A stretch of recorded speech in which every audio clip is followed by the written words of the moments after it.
കഥ തുടങ്ങുന്നത് 2030-ൽ ലോസ് ഏഞ്ചൽസിലാണ്. ഒരാൾ വട്ടായതുപോലെ ഓടുകയായിരുന്നു. അയാൾ നല്ല പേടിയിലായിരുന്നു. നഗരം മുഴുവൻ അയാളെ കൊല്ലാനായി പുറകെ ഉണ്ടായിരുന്നു. സ്വകാര്യ കാർ ഡ്രൈവർമാർ പോലും അയാളെ കൊല്ലാനായി വണ്ടിയിൽ നിന്നിറങ്ങി വന്നു. വളരെ കഷ്ടപ്പെട്ട് അയാൾ ഒരു പാവം സ്ത്രീയുടെ വീട്ടിലെത്തുന്നു. ആ സ്ത്രീ ചോദിക്കുന്നു, "നീ ഇവിടെ എന്താണ് ചെയ്യുന്നത്?" ആ മനുഷ്യൻ കത്തി പുറത്തെടുത്തിട്ട് പറയുന്നു, "ഒരു വാക്ക് മിണ്ടിയാൽ നിന്റെ കണ്ണ് കുത്തിക്കീറി ഞാൻ ഗോട്ടിയടിക്കും. മിണ്ടാതിരുന്നോണം." കുറച്ചു കഴിഞ്ഞ് ആ സ്ത്രീക്ക് ഒരു അവസരം കിട്ടിയപ്പോൾ അവരൊരു നെയിൽ ഗണ്ണെടുത്ത് അയാളെ വെടിവെച്ച് കൊല്ലുന്നു. അയാൾ ശരിക്കും മരിച്ചോ എന്ന് നോക്കാൻ 2 തൊഴിയും കൊടുക്കുന്നുണ്ട്. അപ്പോൾ പെട്ടെന്ന് കുറച്ചുപേർ ആയുധങ്ങളുമായി അകത്തേക്ക് വരുന്നു. ആ മനുഷ്യൻ മരിച്ചു കിടക്കുന്നത് കണ്ട് അവർക്ക് വിഷമമായി. കാരണം ആ സ്ത്രീ അയാളെ നേരത്തെ കൊന്നുകഴിഞ്ഞിരുന്നു. പിന്നെ ആ സ്ത്രീ മരിച്ച മനുഷ്യന്റെ കയ്യിലുണ്ടായിരുന്ന ഒരു കാർഡ് എടുത്തിട്ട് തന്റെ മകനോട് പറയുന്നു, "ഒടുവിൽ നമ്മൾ പണക്കാരാകാൻ പോകുന്നു." അവൾ ആ കാർഡ് ഒടിക്കുന്നു. കുറച്ചു മിനിറ്റുകൾക്കുള്ളിൽ പോലീസ് അകത്തേക്ക് വരുന്നു. കൂടെ ഒരു റിയാലിറ്റി ഷോ ടീമും ഉണ്ടായിരുന്നു. ആ സ്ത്രീ $2 മില്യൺ ജയിച്ചതായി അവർ അറിയിക്കുന്നു. പിന്നീടാണ് മനസ്സിലാകുന്നത് ഇതൊരു ഗെയിമാണ്. ഇതിൽ ലക്ഷക്കണക്കിന് ആളുകൾ പങ്കെടുക്കുന്നുണ്ട്.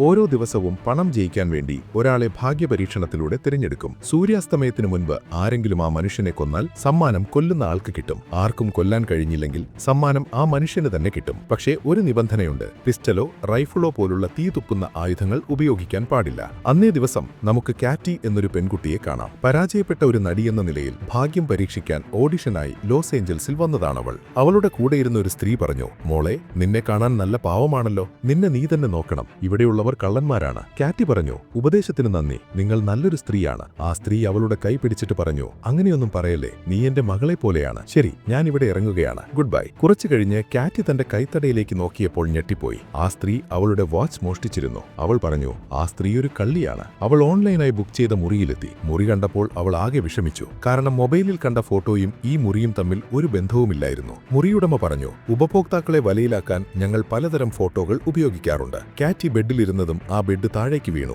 പക്ഷെ അവൾക്ക് വേറെ വഴിയില്ലായിരുന്നു. കാരണം ആ മുറിക്ക് വാടക കുറവായിരുന്നു. അതിനുശേഷം എല്ലയുടെ ഭാവി വരൻ വന്നിട്ട് എല്ലയോട് ചോദിച്ചു, "ഇന്നലത്തെ പരിപാടി കണ്ടോ? നാളത്തെ ലോട്ടറി സമ്മാനം $600 മില്യൺ ആണ്." ഇത് കേട്ട് കാറ്റി അതിശയിച്ചുപോയി. ഇതെന്തൊരു മത്സരമാണെന്ന് അവൾ ഓർത്തു. എന്നിട്ട് അവൾ പറഞ്ഞു, "എന്റെ തല തിന്നാതെ മുറിയുടെ താക്കോൽ തന്നെ. എനിക്ക് ഉറങ്ങണം." അവർ താക്കോൽ കൊടുത്തു. കാറ്റി പോയി ഉറങ്ങി. അടുത്ത ദിവസം രാവിലെ കാറ്റി എഴുന്നേറ്റപ്പോൾ മുഖത്ത് വെള്ളമിറ്റുന്നുണ്ടായിരുന്നു. മുകളിലേക്ക് നോക്കിയപ്പോൾ അത് മുകളിലെ അയൽവാസിയുടെ ബാത്റൂമാണെന്ന് മനസ്സിലായി. ഓഡിഷൻ ഇടാൻ വെച്ചിരുന്ന ഡ്രസ്സും വൃത്തികേടായി. അവൾ എല്ലയെ വിളിച്ചു പറഞ്ഞു, "ഇതെന്ത് മോശം കാര്യമാണ്. ഞാൻ എഴുന്നേൽക്കുമ്പോൾ ആളുകൾ എന്റെ മേൽ മൂത്രമൊഴിക്കുന്നു. എന്റെ തുണിയും വൃത്തികേടായി." എല്ല പറഞ്ഞു, "വിഷമിക്കേണ്ട. എന്റെ ഡ്രസ്സ് എടുത്തോളൂ. മുറിയിലെ അലമാരയിൽ ഇരിപ്പുണ്ട്." കാറ്റി അങ്ങനെ തന്നെ ചെയ്തു. ഓഡിഷന് പോയി. ഓഡിഷൻ ഇനി അരമണിക്കൂർ കൂടി മാത്രമേ ഉള്ളൂ. ഓഡിഷൻ നടക്കുന്ന സ്ഥലത്തെത്തിയപ്പോൾ കുറെ പെൺകുട്ടികൾ അവിടെ വന്നതായി കണ്ടു. അവൾ അകത്തുപോയി അഭിനയിച്ചു കാണിച്ചു. സംവിധായകൻ പറഞ്ഞു, "അടിപൊളി. പക്ഷെ ഇനി ഒരിക്കലും നിന്റെ മുഖം ഇവിടെ കണ്ടുപോരുത്." അതേസമയം പെട്ടെന്ന് കാറ്റിയുടെ കാർഡ് ആക്ടിവേറ്റ് ആയി. അവൾ ആ കാർഡ് പുറത്തെടുത്തു. അറിയാതെ തന്നെ ആ ഗെയിമിൽ രജിസ്റ്റർ ആയി പോയി. ആ കാർഡ് എന്തിനുള്ളതാണെന്നോ അതെന്തിനാണ് തന്റെ മുഖം സ്കാൻ ചെയ്തതെന്നോ അവൾക്കറിയില്ലായിരുന്നു.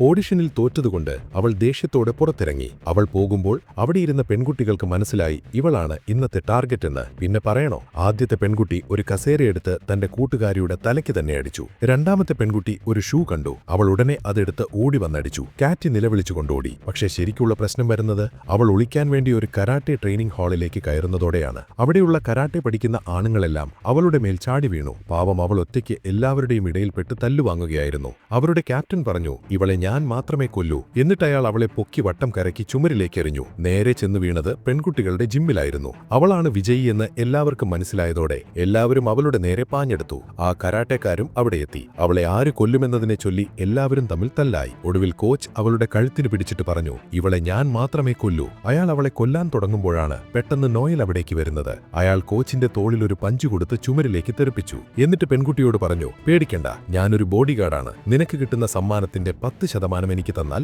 ഞാൻ നിന്നെ രക്ഷിക്കാം." അവൾ പറഞ്ഞു, "ശരി ഭായ്, നിനക്ക് മുഴുവൻ സമ്മാനവും തരാം. എന്നെ ഒന്ന് രക്ഷിക്കൂ." അവളെ രക്ഷിക്കാനായി നോയൽ തന്റെ ബെൽറ്റ് ഉപയോഗിച്ച് അവളെ അരയിൽ ബന്ധിച്ചു. എന്നിട്ട് എല്ലാ ശത്രുക്കളെയും അയാൾ തള്ളി വീഴ്ത്തി. അപ്പോൾ ഒരു പാവം പയ്യൻ അങ്ങോട്ട് വന്നു. നോയൽ പറഞ്ഞു, "നോക്ക്, നിന്നെ തല്ലിയാൽ എനിക്ക് തന്നെ വിഷമം തോന്നും. ഞാൻ 3 വരെ എണ്ണം. ഓടിക്കോ, ഇല്ലെങ്കിൽ നീ തീർന്നു." ആ പയ്യൻ ഉടനെ പറഞ്ഞു, "ശരി സർ, ഒരു സലാം" എന്നും പറഞ്ഞ് അവൻ ഓടിപ്പോയി. പിന്നെ അവർ രണ്ടുപേരും ആ കെട്ടിടത്തിൽ നിന്ന് പുറത്തിറങ്ങി. ഓരോ 15 മിനിറ്റിലും ഒരു ഡ്രോൺ അവളെ ട്രാക്ക് ചെയ്യുന്നുണ്ടെന്ന് അവർക്ക് മനസ്സിലായി. ബാക്കിയുള്ളവർക്ക് അവളുടെ ലൊക്കേഷൻ കിട്ടാൻ വേണ്ടിയായിരുന്നു. അവർക്കൊരു വണ്ടി കിട്ടി. അതെടുത്ത് അവരവിടെ നിന്ന് രക്ഷപ്പെട്ടു. പെൺകുട്ടി നോയലിനോട് പറഞ്ഞു, "ഇതെന്ത് ഗെയിമാണ്? ആളുകളെല്ലാം എന്നെ കൊല്ലാൻ നടക്കുന്നു. എനിക്കിതിൽ നിന്ന് പുറത്തു കടക്കണം. എന്തെങ്കിലും വഴി പറഞ്ഞു തരൂ." നോയൽ പറഞ്ഞു, "ഒരു വഴിയേ ഉള്ളൂ. നീ നഗരത്തിലുള്ളവരിൽ നിന്ന് രക്ഷപ്പെടണം. നീ പുറത്തുപോയാൽ എന്റെ 10% എനിക്ക് നഷ്ടമാകും." പക്ഷെ നോയൽ തന്നെ അവളെ കൊന്നിട്ട് സമ്മാനം എടുക്കുമോ എന്ന് അവൾക്ക് സംശയമായി. നഗരം മുഴുവൻ അവർക്ക് പുറകെയായിരുന്നു. അവർ രണ്ടുപേരും സേഫ്റ്റി ഹെൽമറ്റ് ധരിച്ചു. പെട്ടെന്ന് വണ്ടിക്കകത്തേക്ക് ഒരു പെൺകുട്ടി അതിക്രമിച്ചു കയറി. അവൾ ഒരു കത്തിയെടുത്ത് കാറ്റിയെ കൊല്ലാൻ നോക്കി. നോയൽ പറഞ്ഞു, നീ വണ്ടി ഓടിക്ക്,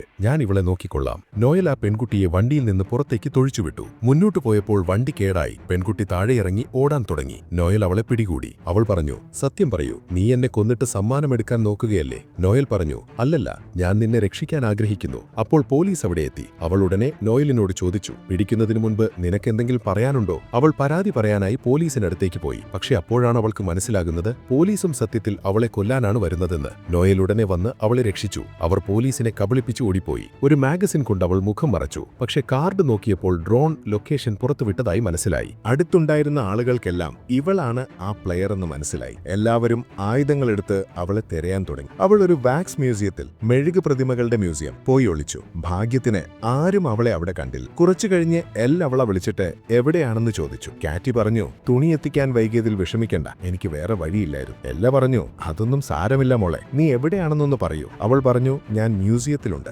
ആരോടും പറയരുത്. ഒരു മിനിറ്റ് പോലും കഴിയുന്നതിന് മുൻപ് എല്ലയും ഡെയ്സിയും അവിടെ എത്തി. എല്ല അവളെ കൊല്ലാൻ നോക്കി. അവൾ ഒരു വടി കൊണ്ടടിച്ച് സ്വയം രക്ഷപ്പെട്ടു. അവരിൽ നിന്ന് രക്ഷപ്പെട്ട് അവൾ മ്യൂസിയത്തിന്റെ വാതിൽ പുറത്തുനിന്ന് പൂട്ടി. ആളുകൾ അവളെ കണ്ടുപിടിച്ചു. അവർ അവളെ കൊല്ലാനായി ബസ്സിൽ നിന്ന് താഴെ ഇറങ്ങി. പക്ഷെ നോയൽ അവിടെ എത്തി അവളെ അവിടുന്ന് കൊണ്ടുപോയി. കാറ്റി പറഞ്ഞു, എന്നോട് ദേഷ്യം തോന്നരുത്, നീ എന്നെ കൊല്ലുമെന്ന് ഞാൻ കരുതി. നോയൽ പറഞ്ഞു, ഇപ്പോൾ ദേഷ്യപ്പെടാനുള്ള സമയമല്ല. 3 മിനിറ്റിനുള്ളിൽ ഡ്രോൺ വീണ്ടും ലൊക്കേഷൻ നൽകും. എല്ലാവരും ഇങ്ങോട്ട് വരും. ഒളിക്കാൻ സുരക്ഷിതമായ ഒരു സ്ഥലം വേണമെന്ന് കാറ്റി പറഞ്ഞു. നോയൽ പറഞ്ഞു, അങ്ങനെ ഒന്ന് കിട്ടി. അവർ ജാക്ക് എന്ന ഒരാളുടെ അടുത്തേക്ക് പോയി. അയാളുടെ വീട്ടിൽ ഒരു രഹസ്യ അറയുണ്ടായിരുന്നു. പക്ഷെ അവർ കള്ളന്മാരാണെന്ന് ജാക്ക് കരുതി. നോയൽ പറഞ്ഞു, ഭായ്, കള്ളന്മാർ മുൻവാതിലിലൂടെ വരുന്നു. അപ്പോഴേക്കും ആളുകൾ നിറഞ്ഞൊരു ബസ് അവിടെ എത്തി. സമയമില്ലാത്തതുകൊണ്ട് അവർ ജാക്കിനെ ഭീഷണിപ്പെടുത്തി അകത്ത് കയറി പാസ്വേഡ് ചോദിച്ചു. അവർ ഉള്ളിൽ കയറിയപ്പോഴേക്കും ആളുകൾ വീട് ആക്രമിക്കാൻ തുടങ്ങി. ആരും പാസ്വേഡ് ചോദിച്ചാൽ ജാക്ക് പറഞ്ഞു കൊടുക്കാതിരിക്കാൻ കാറ്റി അയാളെ ഒരു അമ്പെയ്ത് ബോധം കെടുത്തി. ഇപ്പോൾ നോയലും കാറ്റിയും തമ്മിൽ സംസാരിക്കാൻ തുടങ്ങി. കാറ്റി തന്റെ പരാജയപ്പെട്ട അഭിനയ ജീവിതത്തെക്കുറിച്ച് പറഞ്ഞു. ഇനി എനിക്കൊരു ഭാവിയില്ല എന്നവൾ പറഞ്ഞു. എന്നിട്ട് അവൾ നോയലിനോട് ചോദിച്ചു, നീ എന്തിനാണ് എന്നെ സഹായിക്കുന്നത്? നോയൽ പറഞ്ഞു, എനിക്ക് ഏറ്റവും പ്രധാനം ആളുകളുടെ ജീവൻ രക്ഷിക്കുന്നതാണ്. പണം എനിക്കൊരു വിഷയമല്ല. ഇതിനിടയിൽ എല്ലയും ഡിജിയും അവിടെ എത്തി. എല്ല ജാക്കിനെ എഴുന്നേൽപ്പിച്ച് അടിച്ച് എന്നിട്ട് അയാളെ സ്വിമ്മിംഗ് പൂളിലേക്ക് എറിഞ്ഞു. അയാൾക്ക് ബോധം വന്നു. എല്ല അയാളിൽ നിന്ന് പാസ്വേഡ് വാങ്ങി. നോയലും കാറ്റിയും ഉള്ളിൽ പേടിച്ചുപോയി. നോയൽ തന്റെ ഒരു സുഹൃത്തിനെ വിളിച്ചിട്ട് പറഞ്ഞു, ഇവിടെയുള്ള എല്ലാവരുടെയും മൊബൈൽ ഹാക്ക് ചെയ്ത് പൊട്ടിക്കൂ. സുഹൃത്ത് ശരിക്കും ഫോണുകൾ ഹാക്ക് ചെയ്ത് പൊട്ടിച്ചു. എല്ലാവർക്കും പരിക്കേറ്റു. ഈ അവസരം നോക്കി നോയലും കാറ്റിയും അവിടുന്ന് രക്ഷപ്പെട്ടു. പുറത്തിറങ്ങിയപ്പോൾ അവർ ഒരു സായുധ വാഹനത്തെയും ട്രെയിൻ ഗാർഡുകളെയും കണ്ടു. ഗാർഡുകൾ പറഞ്ഞു, കാറ്റി, ഞങ്ങളുടെ കൂടെ വരൂ, അല്ലെങ്കിൽ നിന്റെ ശവമായിരിക്കും ഞങ്ങൾ കൊണ്ടുപോകുക. കാറ്റി പറഞ്ഞു, ശരി, പക്ഷേ എന്റെ ബോഡി ഗാർഡും കൂടെ വരും. അവർ സമ്മതിച്ചു. എല്ലാവരും വണ്ടിയിൽ കയറി. അവർ എങ്ങോട്ടാണ് പോകുന്നതെന്ന് കാറ്റിക്ക് മനസ്സിലായി. ആ വണ്ടി അവരെ ഒരു ഏജൻസിയുടെ ഹെഡ്ക്വാർട്ടേഴ്സിൽ എത്തിച്ചു. അവിടെ വെച്ച് അവർ ലൂയിസിനെ കണ്ടു. ലൂയിസ് പറഞ്ഞു, നീ എങ്ങനെ ഇതുവരെ ജീവനോടെ ഇരിക്കുന്നുവെന്ന് കണ്ട് ഞാൻ അതിശയിക്കുന്നു. സാധാരണ ആളുകൾ 15 മിനിറ്റിനുള്ളിൽ മരിക്കും. നിന്റെ സുരക്ഷ എന്റെ ഉത്തരവാദിത്തമാണ്. പക്ഷേ എനിക്ക് സമ്മാനത്തുകയുടെ 30% വേണം. അത് കാറ്റി സമ്മതിച്ചു. പിന്നീട് അവർ പരിക്കുകൾ ചികിത്സിക്കാൻ ക്ലിനിക്കിൽ പോയി. ഈ സമയത്ത് കാറ്റി നോയലിനോട് തന്റെ കഥ പറഞ്ഞു. അവൾ പറഞ്ഞു, എന്റെ പപ്പ നമ്മളെ വിട്ടുപോയി. മമ്മിക്ക് അസുഖമാണ്. അതുകൊണ്ടാണ് ഞാൻ ചികിത്സയ്ക്ക് പണം കണ്ടെത്താൻ എന്ത് ജോലിയും ചെയ്യുന്നത്. ഞാൻ ഇവിടെ ഓഡിഷന് വന്നതാണ്, പക്ഷേ അതിലും തോറ്റു. നോയൽ പറഞ്ഞു, ഞാൻ പണ്ട് പട്ടാളത്തിലായിരുന്നു. ഈ ലൂയിസ് എന്റെ ടീമിലുണ്ടായിരുന്നു. ഒരിക്കൽ ഞാനൊരു മിഷന് പോകാൻ വിസമ്മതിച്ചു. അത് കാരണം എന്റെ ടീമിലുള്ളവരെല്ലാം മരിച്ചു. ലൂയിസ് മാത്രമേ രക്ഷപ്പെട്ടുള്ളൂ. അതുകൊണ്ട് അവൻ എന്നെ വെറുക്കുന്നു. അപ്പോൾ ഒരു പെൺകുട്ടി വന്ന് പറഞ്ഞു, ലൂയിസ് നിന്നെ സൂര്യാസ്തമയം വരെ സുരക്ഷിതമായ ഒരു സ്ഥലത്തേക്ക് കൊണ്ടുപോകും. അപ്പോൾ നീ ജയിക്കും. നിന്റെ മുഖം ഈ മെഷീനിൽ ഒന്ന് വെക്കൂ. ആരെയും തിരിച്ചറിയാൻ പറ്റാത്ത വിധത്തിൽ ഒരു മാസ്ക് ഉണ്ടാക്കാൻ വേണ്ടിയായിരുന്നു. ശരിക്കും ഒരു വയസ്സിന്റെ മാസ്ക് അവരുണ്ടാക്കി. പക്ഷെ നോയലിന് എന്തോ പന്തിക്കേട് തോന്നി. അയാൾ പറഞ്ഞു, ലൂയിസ് നിന്നെ തനിക്ക് കൊന്നിട്ട് സമ്മാനം തട്ടിയെടുക്കാൻ പ്ലാൻ ചെയ്യുകയാണെന്ന് എനിക്ക് തോന്നും. പക്ഷെ കാറ്റിക്ക് അത് വിശ്വസിക്കാൻ കഴിഞ്ഞില്ല. ആ സമയം ലൂയിസ് വന്ന് അവരെ ഗാരേജിലേക്ക് കൊണ്ടുപോയി. അവിടെ വെച്ച് ലൂയിസ് പറഞ്ഞു, കാറ്റി ഒരു വണ്ടിയിലും നോയൽ മറ്റൊരു വണ്ടിയിലും ഇരിക്കണം. അപ്പോഴാണ് ലൂയിസ് തന്നെ ചതിക്കുകയാണെന്ന് കാറ്റിക്ക് മനസ്സിലായത്. അവൾ അയാളെ ചവിട്ടി താഴെയിട്ടു. പെട്ടെന്ന് ആളുകൾ അവളെ കൊല്ലാൻ അവിടേക്ക് ഇറച്ചു കയറി. പക്ഷെ മാസ്ക് ഉള്ളതുകൊണ്ട് ആർക്കും അവളെ മനസ്സിലായില്ല. കാറ്റി ലൂയിസിന്റെ ഒരു വണ്ടി എടുത്ത് രക്ഷപ്പെട്ടു. പക്ഷെ ലൂയിസ് നോയലിനെ പിടികൂടി അയാളുടെ എല്ലൊടിയുന്നത് വരെ തല്ലി. കാറ്റി രക്ഷപ്പെട്ടപ്പോൾ ലൂയിസ് അവളെ വിളിച്ചു ഭീഷണിപ്പെടുത്തി. നീ വന്നില്ലെങ്കിൽ ഞാൻ നോയലിനെ കൊല്ലുമെന്ന് പറഞ്ഞു. കാറ്റി ചോദിച്ചു, നിനക്കിപ്പോൾ എന്താണ് വേണ്ടത്? അവൻ പറഞ്ഞു, ഉടനെ നഗരത്തിന്റെ നടുവിലുള്ള തിയേറ്ററിലേക്ക് വരൂ. അപ്പോൾ സൂര്യാസ്തമയത്തിന് വെറും 16 മിനിറ്റ് മാത്രമേ ബാക്കിയുണ്ടായിരുന്നുള്ളൂ. പക്ഷെ നോയലിനെ രക്ഷിക്കാൻ തന്നെ കാറ്റി തീരുമാനിച്ചു. കാരണം അയാൾ പലതവണ അവളെ രക്ഷിച്ചതാണ്. അവൾ കയ്യിൽ ഒരു പിസ്റ്റളും കരുതി. അവിടെ എത്തിയപ്പോൾ നോയലിനെ ചങ്ങലയിൽ ബന്ധിച്ചിരിക്കുന്നത് കണ്ടു. കാറ്റി പറഞ്ഞു, നീ അയാളെ വിട്ടില്ലെങ്കിൽ ഞാൻ എന്നെ തന്നെ കൊല്ലും. അപ്പോൾ നിനക്ക് സമ്മാനം കിട്ടില്ല. അവൻ പറഞ്ഞു, അത് എളുപ്പമാണ്. നിന്റെ വിരലടയാളം മായ്ച്ച് ഞാൻ എന്റെ വിരലടയാളം അവിടെ വെക്കും. കാറ്റി പറഞ്ഞു, നല്ല റെഡിയാ, പക്ഷെ ഞാൻ ലൈവാണ്, ലോകം മുഴുവൻ ഇത് കാണുന്നു. അവൻ പറഞ്ഞു, ശരി, നീ ശാന്തയാകും, ആ പിസ്റ്റൽ ഇങ്ങ് തരൂ. കാറ്റി പറഞ്ഞു, ആദ്യം നോയലിനെ വിടൂ. അവൾ സ്വയം വെടിവെക്കാൻ ഒരുങ്ങിയപ്പോൾ അവൻ പറഞ്ഞു, നിൽക്കൂ, ഞാൻ അയാളെ വിടാം, ഇതാ താക്കോൽ, ഇനി പിസ്റ്റൽ തരൂ. കാറ്റി പറഞ്ഞു, നിനക്ക് കരുണയുണ്ടെന്ന് എനിക്കറിയാമായിരുന്നു, ഇതാ പിസ്റ്റൽ. പക്ഷെ പെട്ടെന്ന് അവൾ അയാളെ ഒരു തൊഴി കൊടുത്തു. അപ്പോഴേക്കും ആളുകൾ ഉള്ളിൽ കയറി നോയലിനെ രക്ഷിക്കുന്നതിന് മുൻപ് കാറ്റിയെ വളഞ്ഞു. നോയൽ സ്വയം കെട്ടഴിച്ച് ലൂയിസുമായി മല്ലിട്ടു. ഇനി 4 മിനിറ്റ് മാത്രമേ ബാക്കിയുള്ളൂ. വേറൊരു ഗ്രൂപ്പ് കൂടി അങ്ങോട്ട് വന്നു. കാറ്റി വലിയ ആപത്തിലായി. അവൾ തിയേറ്ററിൽ നിന്നോടി. നോയൽ ലൂയിസിനെ പഞ്ച് ചെയ്തിട്ട് തിയേറ്ററിലെ സെറ്റുകളെല്ലാം തകർത്തു, ആരും കാറ്റിയുടെ പുറകെ പോകാതിരിക്കാൻ വേണ്ടി. പക്ഷെ ലൂയിസിന്റെ ആളുകൾ ഗോവണി പോലെ ഒന്നിനു മീതെ ഒന്നായി വന്ന് അവളുടെ പുറകെ എത്തി. ലൂയിസ് അവളുടെ കഴുത്തിന് പിടിച്ചു. അവൻ പറഞ്ഞു, നിന്റെ മരണം എന്റെ കൈകൊണ്ടായിരിക്കും. പക്ഷെ കാറ്റി വഴുതിപ്പോയി ഒരു ഇരുമ്പ് കമ്പിയിൽ തൂങ്ങിക്കിടന്നു. അപ്പോൾ ലൂയിസിന്റെ പോക്കറ്റിലുണ്ടായിരുന്ന ഗ്രനേഡിന്റെ പിന്ന്